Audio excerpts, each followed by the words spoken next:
Por la señal de la Santa Cruz de nuestros enemigos, líbranos, Señor Dios nuestro. En el nombre del Padre, y del Hijo, y del Espíritu Santo. Amén.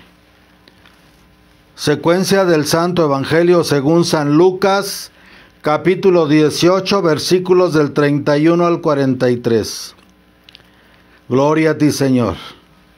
En aquel tiempo tomó Jesús aparte a los 12 apóstoles y les dijo: Mirad que subimos a Jerusalén, y se cumplirá todo cuanto escribieron los profetas del Hijo del Hombre, porque será entregado a los gentiles y escarnecido y azotado y escupido, y después que le hayan azotado le matarán, y al tercer día resucitará.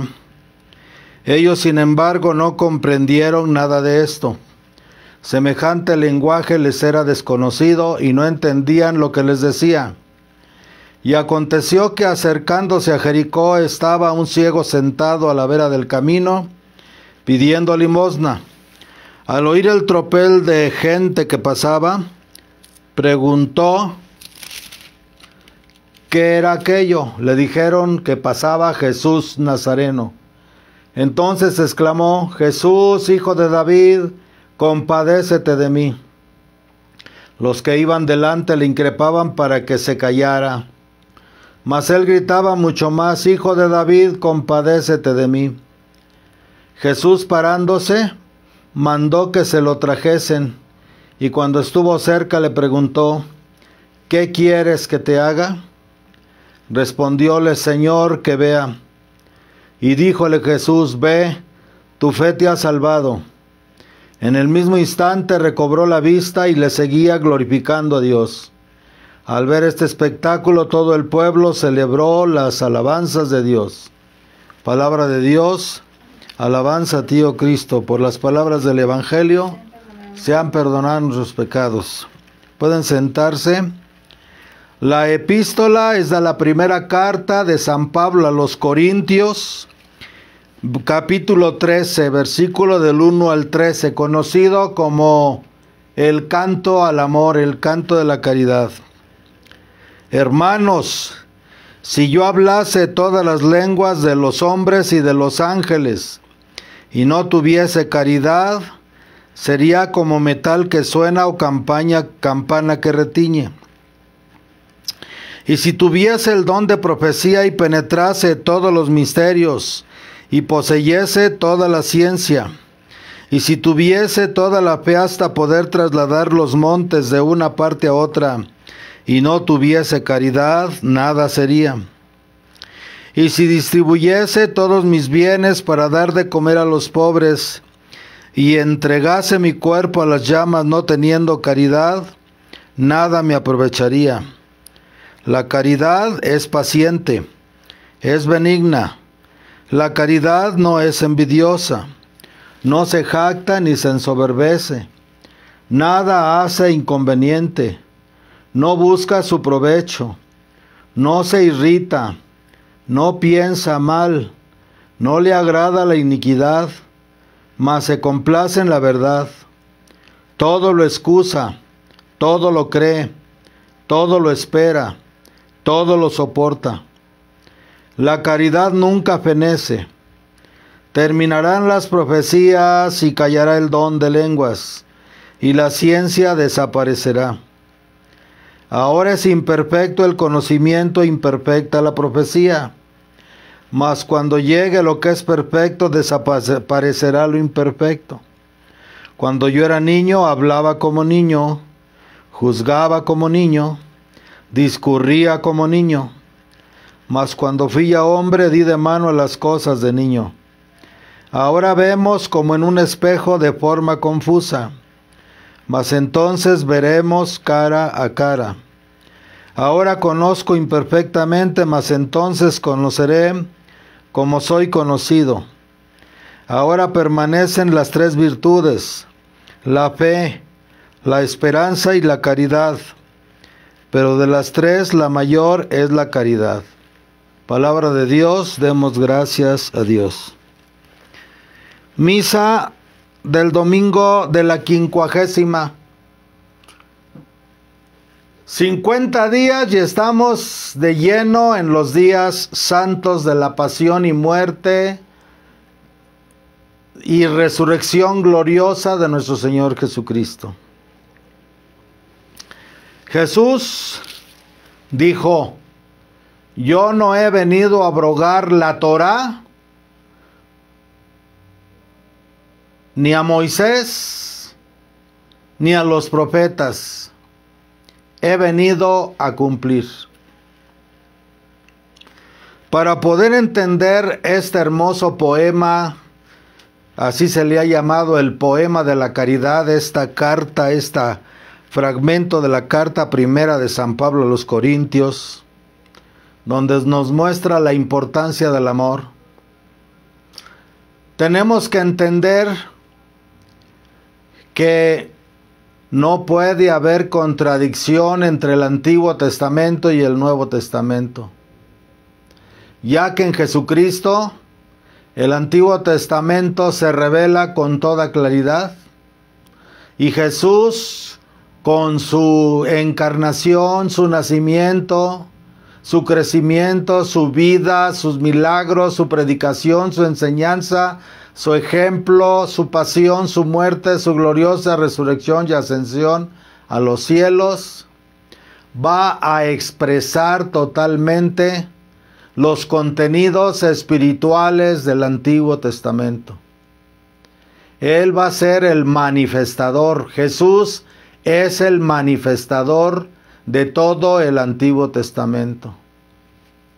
Él va a expresar en Él, por Él y a través de Él al Padre eterno, para que los hombres podamos contemplar en Él al Eterno, al Espíritu Santo, a la luz divina de Dios. Así pues, el entendimiento de esto, que voy a poner ahora mismo un ejemplo, realmente se nos ha enseñado que en el monte Sinai Moisés recibió los 10 mandamientos, pero realmente se les llama preceptos. Pero en sí a los 10 mandamientos el pueblo de Israel nunca les llamó mandamientos.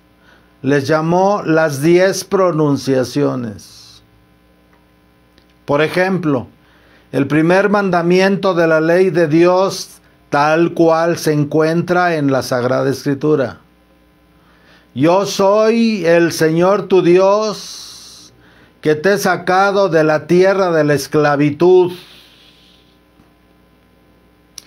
Ahí, por ejemplo, no hay un mandato de amarlo, ni de servirlo, ni de glorificarlo,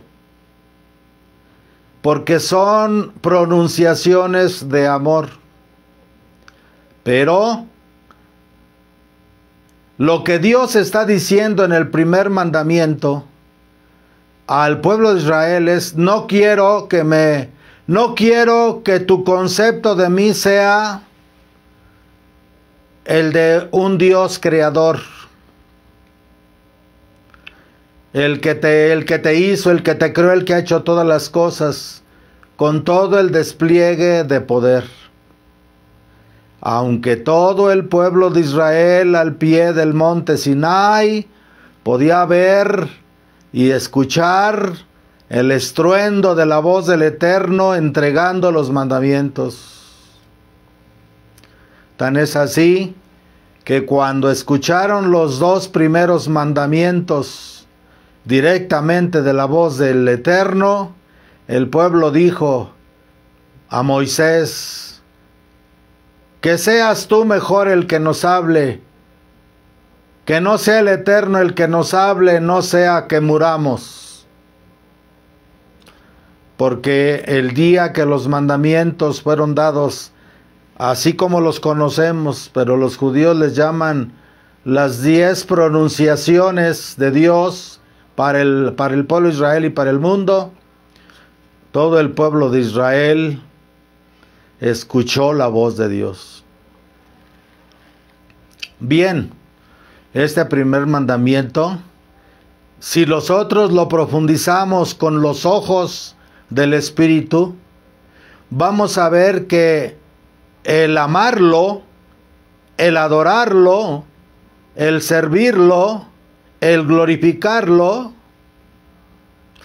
va a ser una consecuencia de reconocerlo como el liberador.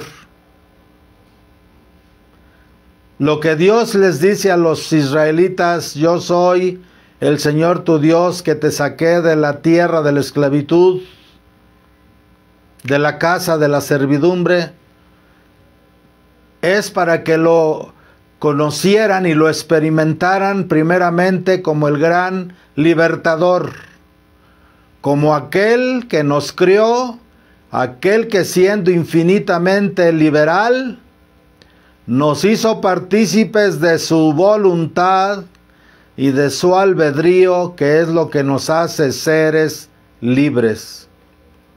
Como consecuencia de esta comprensión, de esta primera pronunciación o de este primer mandamiento,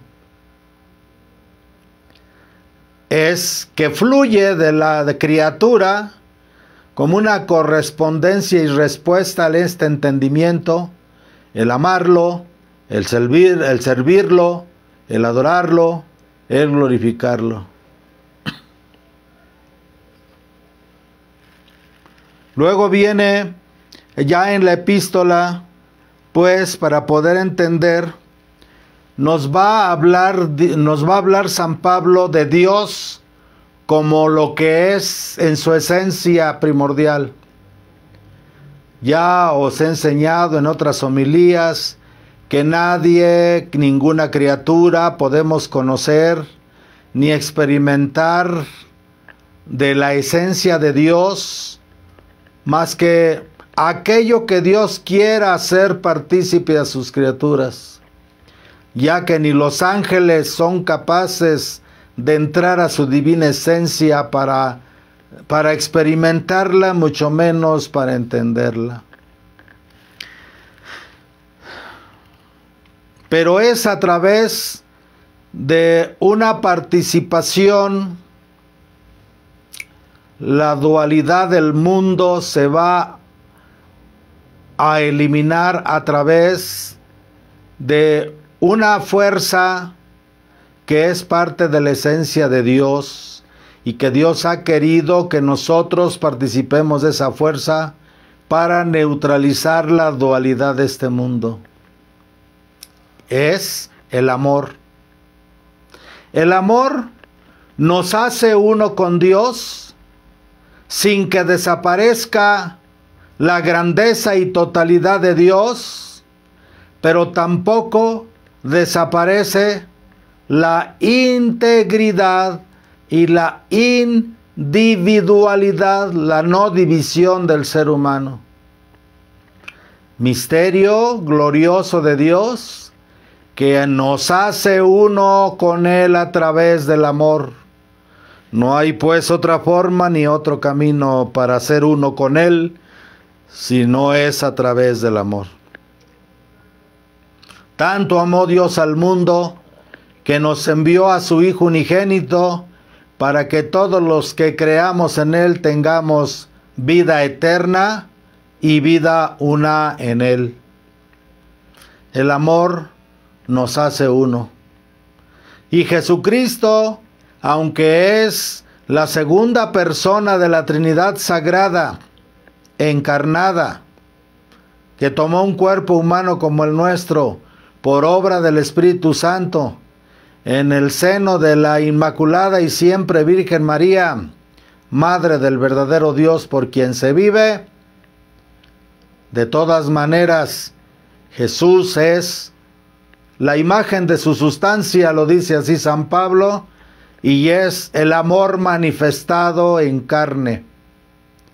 Por eso, el punto de unión con el Padre es en el Hijo. El Hijo es ese amor que nos hace uno con el Padre. Primero nos hacemos en amor uno con el Hijo, para que luego en el Hijo seamos uno con el Padre. Por lo tanto, hemos de trabajar incansablemente toda nuestra existencia en la tierra para alcanzar a hacer expresiones de amor, para que todos nuestros pensamientos, emociones, sentimientos, palabras y acciones emanen y radien amor. Si yo hablase todas las lenguas de los hombres y de los ángeles, nos dice San Pablo, y no tuviese caridad, sería como metal que suena o como campana que retiñe. Ahora, la iglesia misma, la iglesia posconciliar, ha quitado del uso lingüístico la palabra caridad y la ha cambiado pobremente por la palabra amor. Pero resulta, amados hermanos, que la palabra amor es una palabra contaminadísima, desviadísima, ya que la palabra amor, el hombre la usa ahora de una manera tan indiscriminada que a cualquier cosa, inclusive a cosas abominables, les llama amor. Cosas abominables como las que están siendo bendecidas desde Roma por orden de Bergoglio, que son cosas abominables a los ojos de Dios. A eso le llaman amor. Y esto induce a amar, sobre pretexto de amar al pecador, amar el pecado que éste comete. Entonces, la palabra que tenemos que restituir como católicos a nuestro lenguaje para poder entender verdaderamente los textos sagrados es la palabra caridad. La palabra caridad es esa expresión de Dios que nos hace uno con Él. El amor de Dios, pero insuflado de su divina presencia, de su divina sabiduría, de su divino entendimiento. Y que cuando nosotros accedemos a esta experiencia de la caridad, estamos entrando para de alguna manera tratar de entender en el amor, pero en ese amor sobrenatural, omnipotente, sapientísimo, comprensibilísimo de Dios, que Él quiere compartir con nosotros. Por eso, tenemos que restaurar en nuestra mente y en nuestro corazón la palabra caridad y no sustituirla miserablemente por la palabra amor, que ahora es entendida de formas tan múltiples y a veces tan abominables y tan distorsionadas que se contamina la comprensión del cristiano. Caridad. Caridad y caridad es esa ternura divina, ese amor infinito, esa fuerza infinita que Dios es y que es lo único que nos hace uno con Él. Jesús no tiene caridad. Jesús es la misma caridad de Dios para nosotros. Ya lo dice el Evangelio, tanto amó Dios al mundo que le ha dado a su Hijo unigénito. O sea, el unigénito amado es la expresión de la caridad de Dios. Ese amor a lo divino, ese amor a lo eterno. A veces incomprensible para el hombre en muchos niveles, pero absolutamente experimentable para el hombre porque Dios así lo quiere. Por eso tenemos que recuperar la caridad, porque si yo hablase todas las lenguas, yo puedo pronunciar amor en diferentes idiomas y con esta distorsión del significado esencial me puedo perder, ni no importa en cualquier idioma, porque ni siquiera los ángeles del cielo pueden tener una comprensión profunda, aunque sean espíritus de Dios, de lo que verdaderamente es Dios como caridad, como amor santo, como amor divino, como amor eterno, como amor trascendental.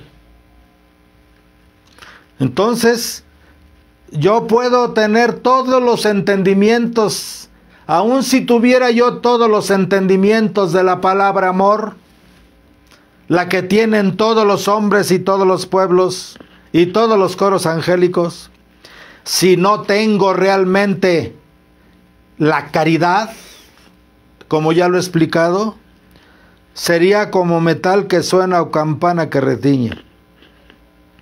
Y si tuviese el don de profecía y penetrase todos los misterios del universo, y quizá algunos de Dios y todos los del hombre, de los tiempos, de los espacios, de los mundos, y poseyese toda la ciencia o todas las ciencias habidas y por haber, y si tuviese inclusive mucha fe para poder mover montañas de una parte a otra, y no tuviese caridad, nada sería.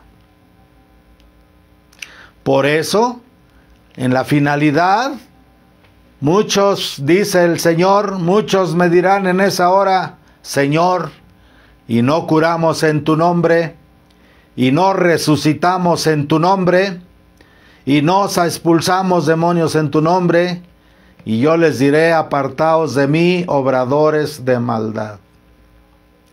El mundo está pululando de terapias de psicología, terapias de esto y terapias del otro, muchas veces en el contacto con fuerzas que son verdaderamente oscuras,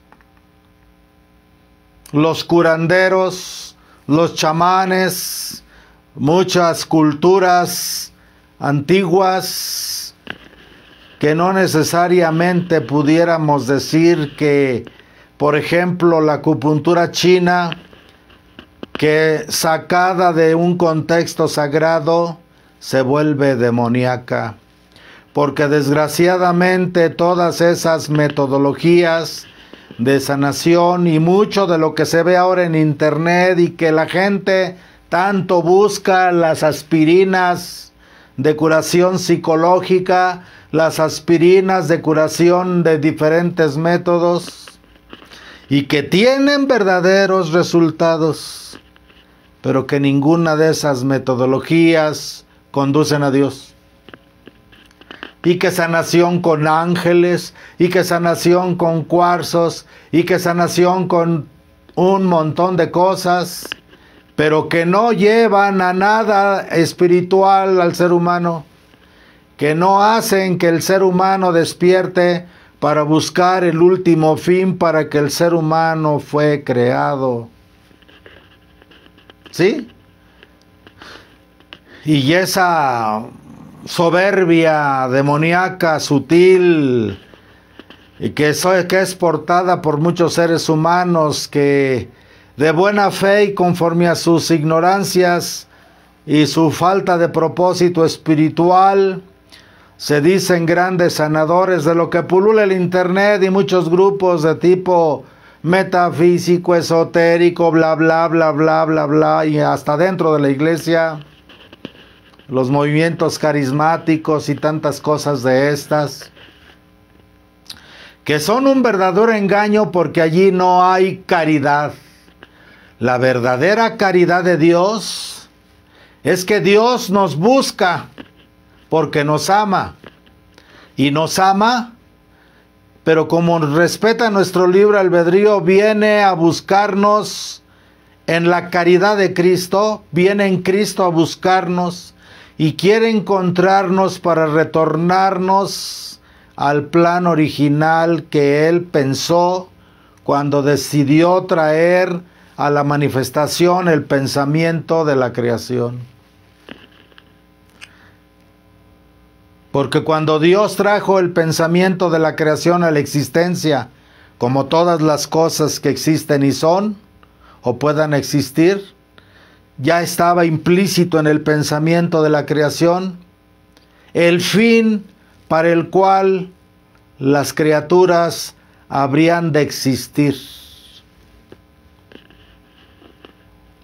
Y en el caso de los hombres, en el caso del ser humano, el fin principal era que Dios nos creó como vasijas para impartirse con nosotros y hacerse uno con su creación a través de la caridad, ese amor trascendental. Creo yo que la palabra caridad, la única forma de entenderla es hasta que la experimentamos desde el terreno de la gracia, desde el terreno de lo sobrenatural, desde el terreno de lo santo, desde el terreno de la obediencia a Dios.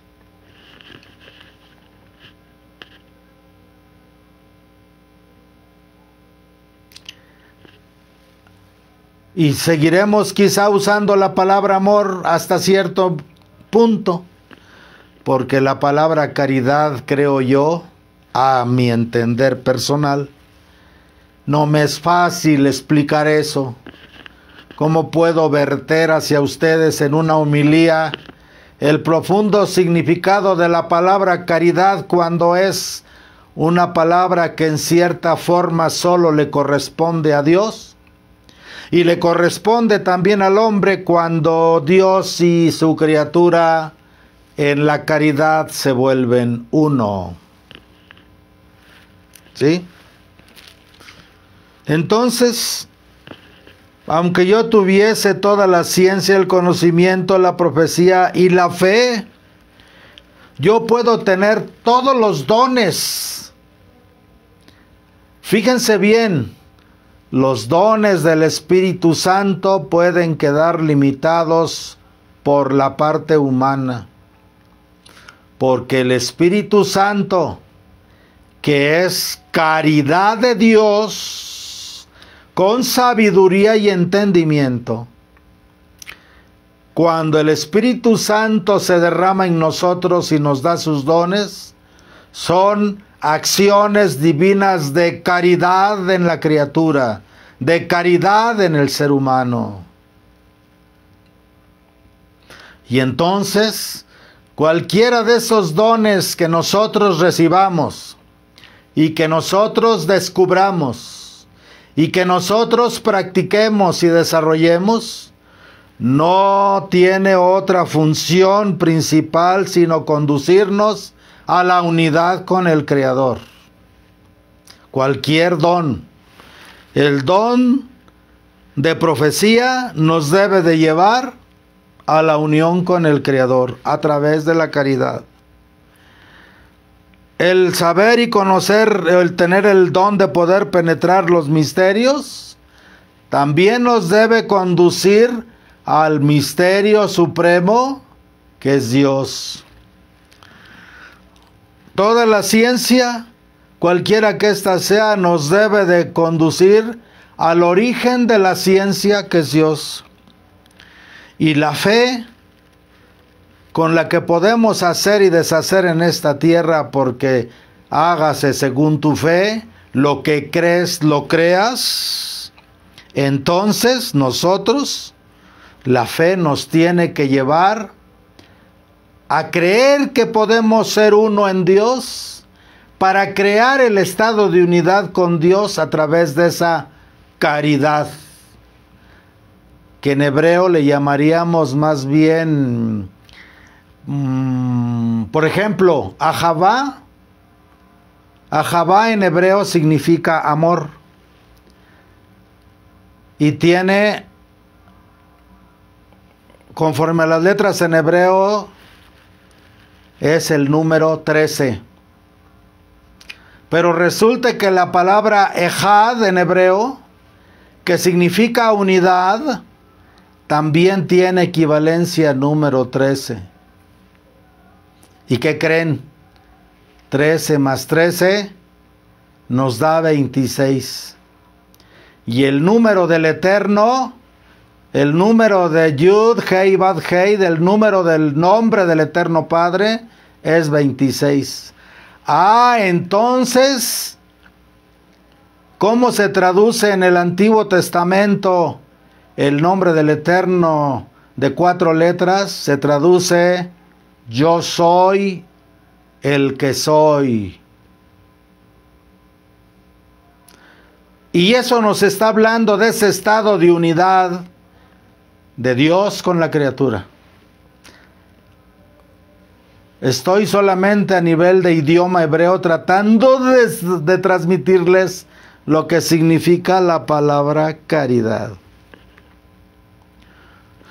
Al final de cuentas es el logro final de la unidad de la criatura con su creador, del retorno a la fuente, de retorno al origen conscientemente, y por eso la fe, con todas sus manifestaciones de poder y de milagros que pudiéramos tener, si no nos lleva a ese estado de apego a Dios, que en hebreo se llama debekut, de apego a Dios, de anhelo por Dios, de deseo por Dios, de enamoramiento de Dios. La fe, aunque haga milagros, aunque pudiéramos hacer maravillas con la fe, si no nos conduce a la unión con Dios, de nada sirve.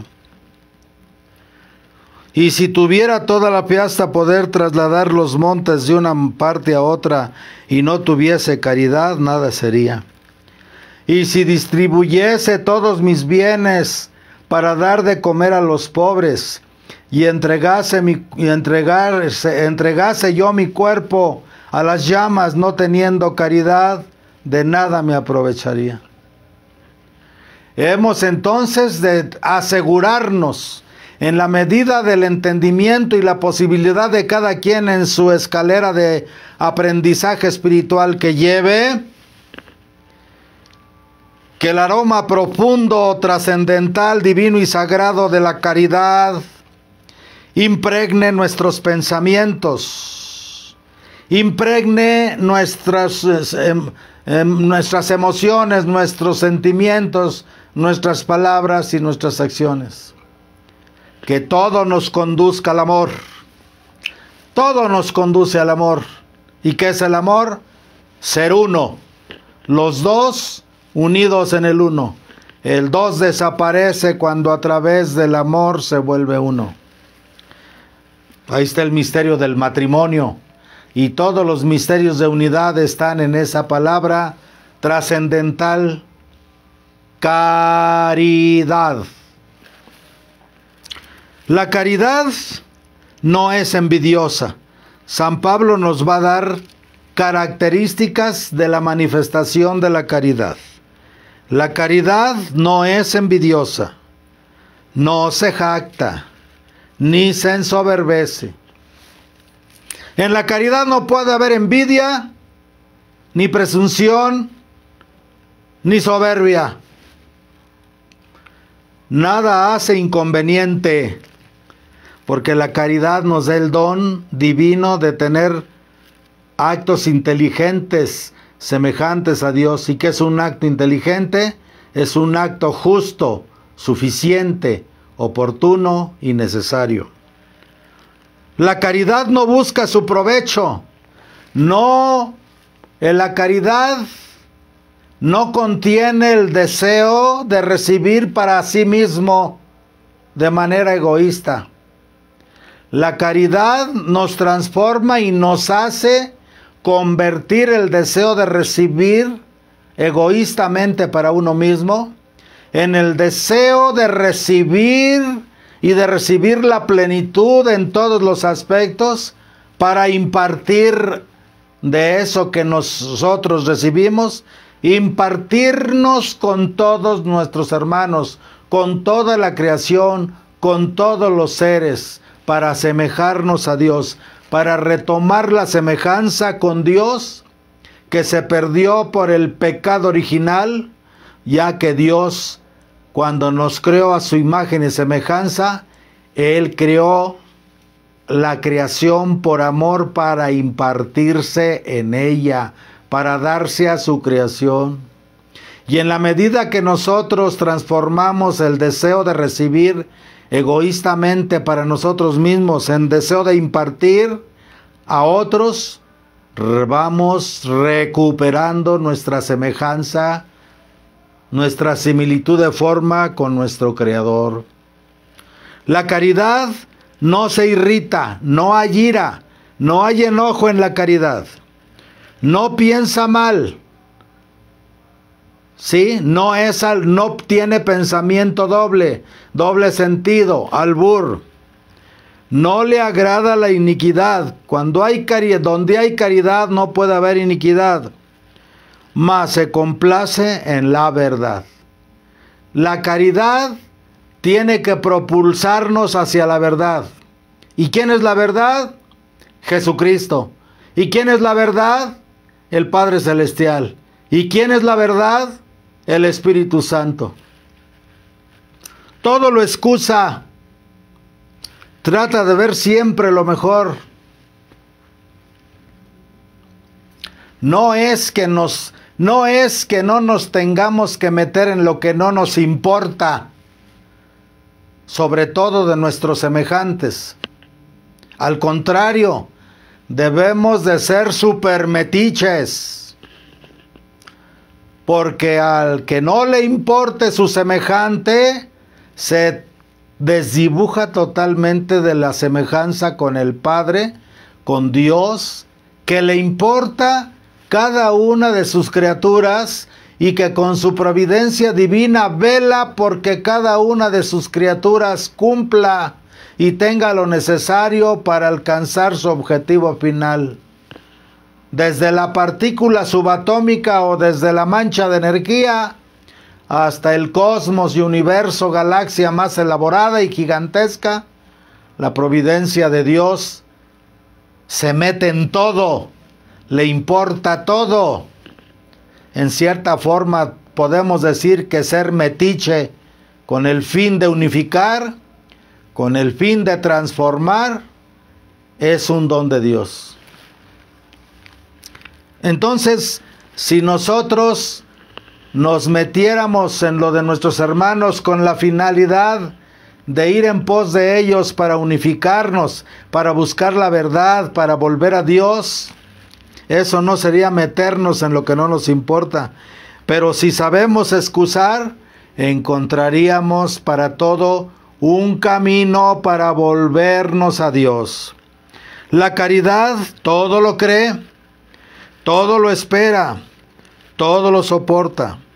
La característica pues de la caridad es la paciencia. La caridad nunca se acaba, nunca fenece. Terminarán las profecías y callará el don de lenguas y la ciencia desaparecerá.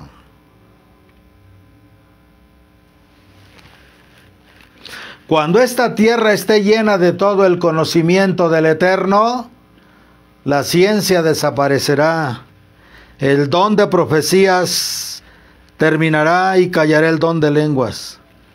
Ahora es imperfecto el conocimiento e imperfecta la profecía. Mas cuando llegue lo que es perfecto, desaparecerá lo imperfecto. Cuando yo era niño, hablaba como niño, juzgaba como niño, discurría como niño.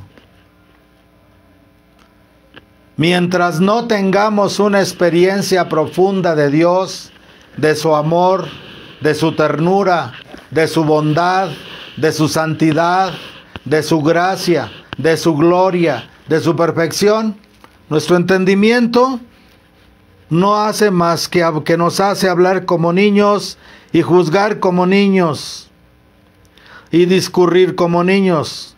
Mas cuando ya fui hombre, di de mano las cosas de niño.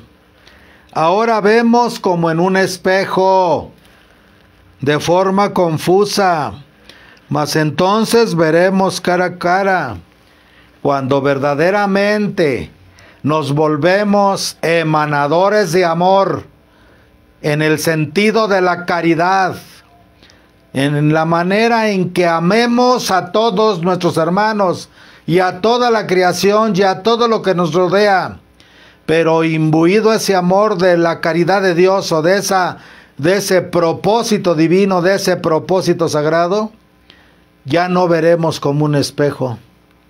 Mientras no hay amor, me reflejo en todo y juzgo y condeno y critico. Y mientras un dedo señala los defectos de mi hermano, 3 están señalándome a mí con todos mis defectos. Pero también cuando yo señalo con un dedo las virtudes de mi hermano, 3 dedos están señalándome a mí mis propias virtudes. Pero esto sucede porque no tenemos la verdadera caridad de Dios. Entonces ahora vemos como en un espejo, de forma confusa. Lo que tenemos nosotros lo vemos en otros y no lo queremos aceptar. Obviamente, ni lo negativo ni lo positivo. Y mientras no se haga una entrañable penetración de nuestros hermanos desde el amor y desde la gracia, la psicología es limitada y cualquier tipo de estas nuevas enseñanzas de disque autoconocimiento son limitadísimas porque no están fundamentadas ni iluminadas por la caridad de Dios. Ahora vemos como en un espejo de forma confusa, mas entonces veremos cara a cara. Cuando amemos con el amor de Dios, ¿vamos a vernos a nosotros mismos como realmente somos? Y vamos a ver a nuestros hermanos como realmente son. Por eso, cuando se hace el anuncio que la Santísima Virgen ha indicado a través de los lugares de apariciones, y toco el punto ahora con esta epístola porque hoy es el día de la Inmaculada Concepción de María aparecida en Lourdes, Francia. Cuando vemos desde la caridad de Dios, y cuando venga este día lo que se llama el aviso, que será unos momentos de iluminación tal en el cual Dios permitirá que cada ser humano se mire a sí mismo con los ojos de Dios, como si Dios nos va a prestar sus ojos para que nos podamos contemplar claramente como cada quien es. En ese día del aviso nos miraremos. El aviso será como una de las últimas señales antes de los castigos venideros. Si los hombres, al ver con los ojos de Dios nuestro estado verdadero de alma y el de nuestros hermanos, nos enmendamos, nos arrepentimos, entramos en conversión y en penitencia y en oración y en transformación, Dios detendrá el castigo y le dará a la humanidad la oportunidad de la corrección. Pero oh terrible si aún sigue la situación igual o peor, porque después de que pase eso, nuestro estado volverá, nuestra conciencia volverá a cerrarse, y con ese recuerdo que quede ahí tendremos que tomar la decisión.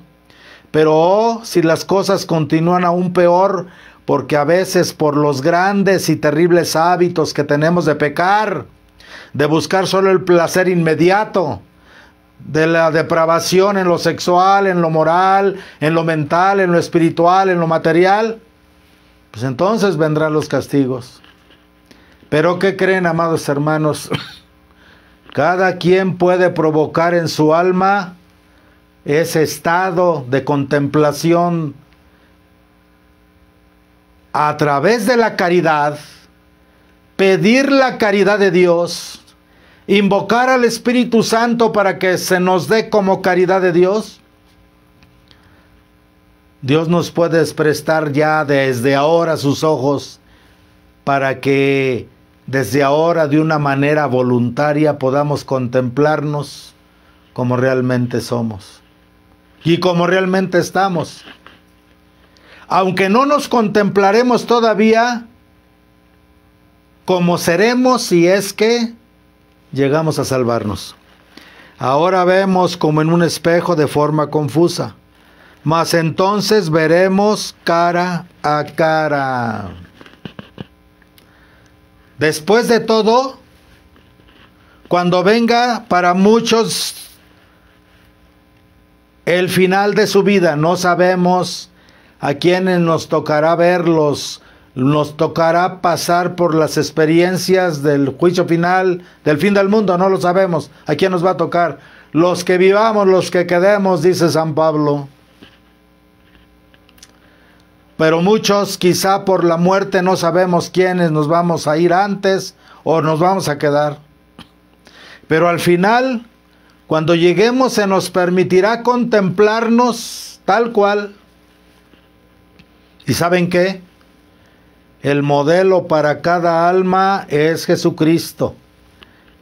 Jesucristo vino y nos dijo con su presencia, con su vida, con sus obras, con su predicación, con sus milagros, con su misma encarnación, su nacimiento, el vientre de María, Santísima nuestra Madre, y todos sus hechos, nos enseñó cómo recuperar la verdadera imagen que tuvimos en el origen y la perdimos por el pecado original. La imagen está dentro de nosotros, esa no se destruyó, pero está oculta, está escondida, no la podemos ver. Y esa imagen, ¿saben quién es? Jesucristo, porque estamos hechos a imagen y semejanza.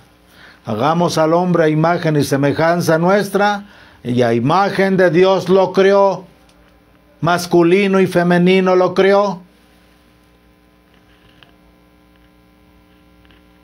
Entonces, nuestra misión es recuperar nuestra imagen original.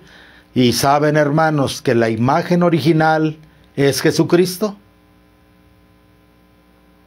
La imagen original es Jesucristo. ¿Sabían ustedes, amados hermanos, que María Santísima, como femenina, es toda la imagen de Jesucristo? Nuestra Madre Santísima es la imagen de Jesucristo al femenino. Ella trabajó por eso, ella vivió por eso, aunque fue escogida por Dios para ser la Madre de Jesús, pero como un alma humana ella trabajó y anduvo con su Hijo y vivió y se empalmó de tal manera con Él para asemejarse a Jesucristo. Pero todas las almas al final, lo que vamos a ver ahí como realidad, porque entonces veremos cara a cara. ¿Y qué tal que cuando nos contemplemos en Jesucristo, nos demos cuenta que mucho de lo nuestro no se parece a Jesucristo? Que mucho de lo nuestro no alcanzó la recuperación de la imagen de Cristo nuestro Señor. ¿Sí? Y en la medida del desdibujamiento, las almas irán o al purgatorio a terminar de adquirir la imagen para que puedan entrar a la gloria sempiterna, o tristemente, amados hermanos, el que esté totalmente desdibujado, Dios nos libre, Dios nos libre, Dios nos libre, el que esté totalmente desdibujado al infierno. Porque sin la participación de la voluntad y la conciencia del hombre para ese transformarse en Jesucristo, es caridad divina, nadie lo puede lograr. Ahora vemos como en un espejo y de forma confusa, mas entonces veremos cara a cara. Ahora conozco imperfectamente, mas entonces conoceré como soy conocido. Ahora permanecen estas tres virtudes: la fe, que son los ojos del alma con lo que vemos por adelantado lo que estamos esperando; la esperanza, yo no diría la esperanza, diría en hebreo bitajón, la confianza y la certeza de que eso que estamos viendo lo llegaremos a obtener; y la caridad que es el estado de unión. Pero de las tres, la mayor es la caridad. Esta carta, hoy quise sumergirnos todos en esta carta de esta manera, pero hay tantas profundidades en este fragmento de la carta de San Pablo. Yo creo que si nada más viviéramos este fragmento de la carta de San Pablo, sería suficiente para lograr la santidad si la viviéramos al pie de la letra. Al pie de la letra no me refiero desde el texto, me refiero desde el corazón, desde la mente, desde el sentimiento, desde la palabra y de la acción. Entonces tenemos la oportunidad, porque ya hoy en el Evangelio Jesús tomó Jesús aparte a los 12 apóstoles y hoy a nosotros en esta misa, y les dijo: mirad que subimos a Jerusalén, vamos a la ciudad santa, vamos hacia el reino de los cielos, y se cumplirá todo cuanto esté escrito por los profetas del Hijo del Hombre. Jesús, con su vida y ejemplo, su pasión y su muerte y resurrección gloriosa, nos ha vivido el camino. Jesús es el camino que ha vivido el camino. Jesús es la verdad de ese camino. Jesús es la vida de ese camino. Y Él es el camino, la verdad y la vida por donde nosotros hemos de transitar para recuperar esa imagen original de la que antes hablé. Pero nos invita a ir a Jerusalén, aun cuando tengamos que pasar por los difíciles procesos de la transformación, del arrepentimiento, del reconocimiento del pecado, de la conversión, de la oración, del arrepentimiento, de la penitencia, y luego los diferentes pasos de la santificación, porque será entregado a los gentiles, y escarnecido y azotado y escupido, y después que le hayan azotado, le matarán, y al tercer día resucitará. Ellos, sin embargo, no comprendieron nada de esto. Semejante lenguaje les era desconocido, y no entendían lo que les decía. Ya se los he enseñado a ustedes en otras ocasiones, en otras homilías, que después del exilio de Babilonia, cuando regresaron los israelitas a la Tierra Santa, los guías espirituales cambiaron la interpretación del Mesías, de un Mesías sufriente, del hombre de dolores, por un Mesías poderoso, gobernante, con ejércitos de guerra para dominar al mundo. Por eso no podían entender los apóstoles esto, porque era como se les había educado un concepto totalmente diferente del Mesías, que Jesucristo nuestro Señor vino a devolverles a ellos, vino a reintegrar a través de los que creyeron en Él, y luego la iglesia, el verdadero concepto del Mesías. Pero si estas palabras no tienen aplicación para nosotros, de nada sirve.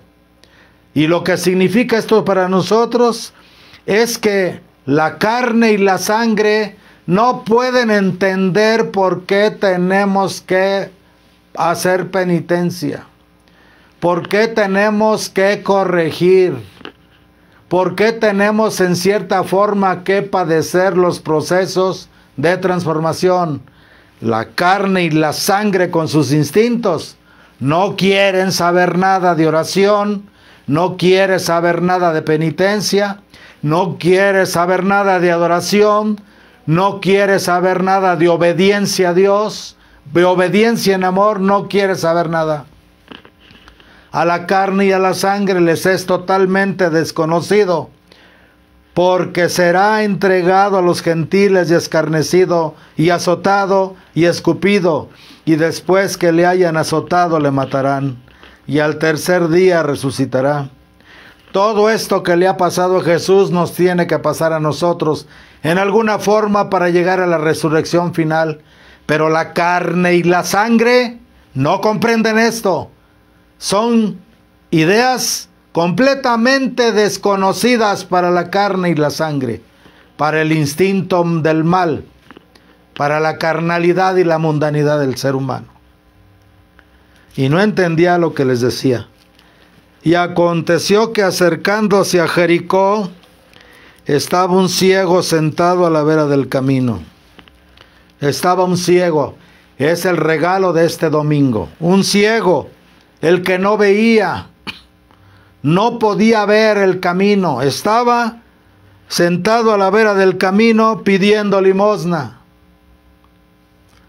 Muchos de nosotros, si no es que todos, estamos ciegos, sentados a la vera del camino. ¿Quién es el camino? Jesucristo. Estamos a la vera del camino, a un ladito del camino que es Jesucristo, pero no lo logramos ver porque estamos ciegos. Estaba un ciego sentado a la vera del camino pidiendo limosna. Al oír el tropel de la gente que pasaba, preguntó qué era aquello. Le dijeron que pasaba Jesús Nazareno. Entonces exclamó: Jesús, hijo de David, compadécete de mí. Este ciego, por intuición, de alguna manera espiritual, sintió que Jesús era hijo de David, descendiente de la casa de David. Lo más interesante es que ya ven que en estos tiempos en internet han estado atacando mucho a Jesús, que no es que no es descendiente de David, porque si José no fue su padre, y que la línea davídica tiene que venir por parte del padre, pero también la Virgen era descendiente de David, y entonces ahí los judíos se contradicen, porque los judíos dicen hijo de madre judía, judío, pero este hombre que no lo conocía, que a lo mejor había oído hablar de él, pero lo reconoce y le grita. Es un acto de confesión: Jesús, hijo de David, compadécete de mí. Compadécete. Compadecerse es: empálmate conmigo, siente lo que estoy sintiendo, sintonízate conmigo. Los que iban adelante le increpaban para que se callara, mas él gritaba mucho más: Hijo de David, compadécete de mí. Hijo de David.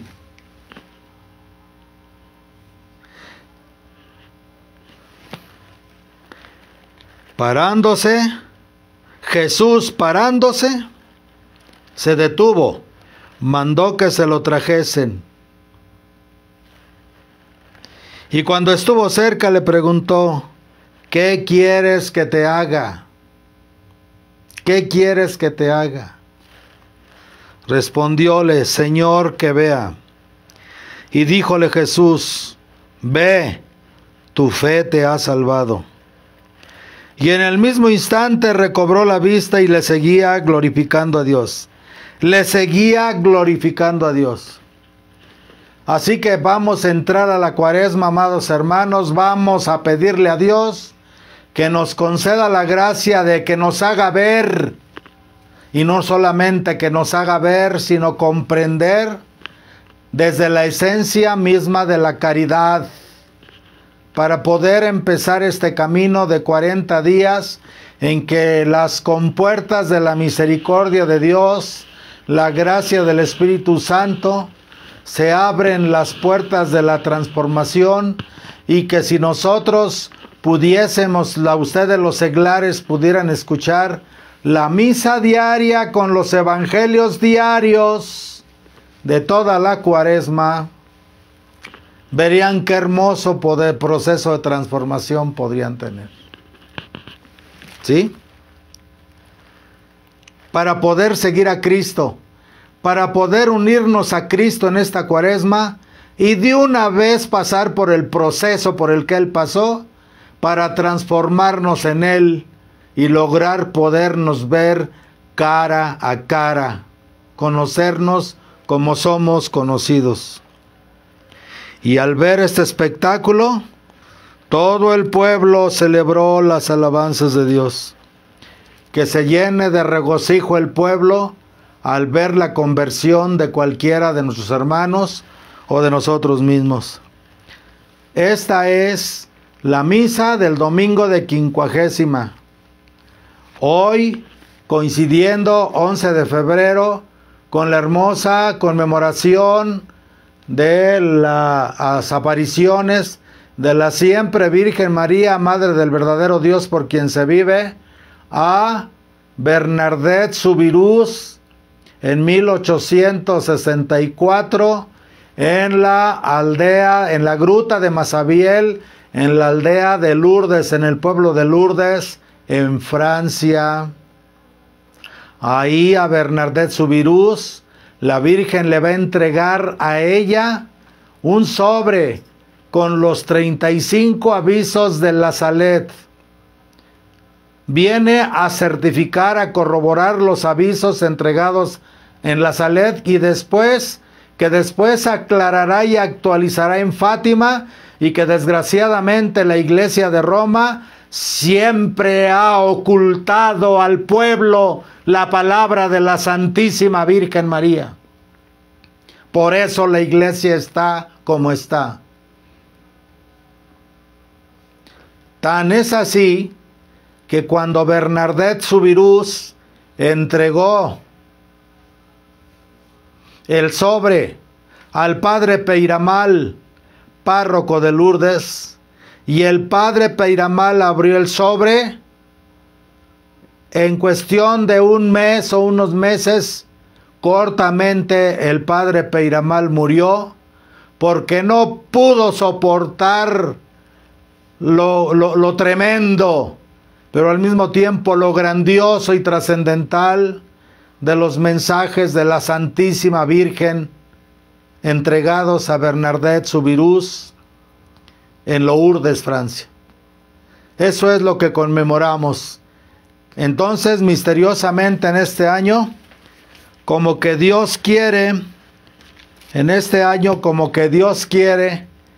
que esta semana, que esta Cuaresma, que empieza el miércoles próximo, que es miércoles de ceniza, que sea María Santísima quien nos acompañe en este año y en esta época, con los acontecimientos mundiales tan difíciles que están sucediendo. Es una invitación, una insinuación sagrada y divina de la caridad de Dios, de la ternura divina también de Dios a través de María, para empezar y hagamos una Cuaresma santa, una Cuaresma de transformación, para acompañar en vivo y verdaderamente con todo nuestro ser al que es camino, verdad y vida, resurrección y eternidad, y unidad con el Padre Jesucristo nuestro Señor. Así sea. En el nombre del Padre, y del Hijo, y del Espíritu Santo. Amén.